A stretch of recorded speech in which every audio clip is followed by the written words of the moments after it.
حبشہ بھی گئے، مدینہ بھی آئے، ہر جہاد میں شامل ہوئے، اور عشق کے امتحان دینے کی باری آئے تو سب سے پہلے دیے۔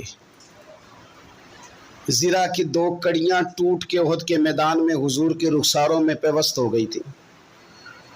دوڑ کے آئے حضرت ابو عبیدہ اور ایک کڑی اتاری، اپنے دانت سے زور سے کھینچی تو ایک دانت ٹوٹ گیا، پھر دوسری کڑی زور سے نکالی حضور کے رخسار نور سے تو دوسرا دانت ٹوٹ گیا، لیکن حضور کی تکلیف برداشت نہیں کر سکے۔ عجیب امتحان لیا، ان کی محبت نے بھی عجیب امتحان لیا۔ اعظم بلا سے اپنی وہ ہستی ہی کیوں نہ ہو، جو چیز اس کی راہ میں حائل ہو پھونک دو۔ عجیب امتحان لیا۔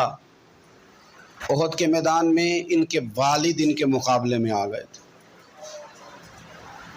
یہاں تو مقابلہ ہوتا ہے نا دولت اور دین کا، تو لوگ کمزوری دکھا جاتے ہیں، وطن اور دین کا تو لوگ کمزوری دکھا جاتے ہیں۔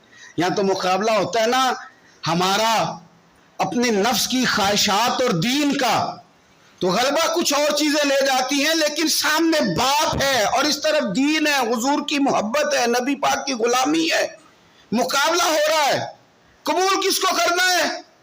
تو حضرت ابو عبیدہ نے پھر فیصلہ کیا، میدان احد میں تلوار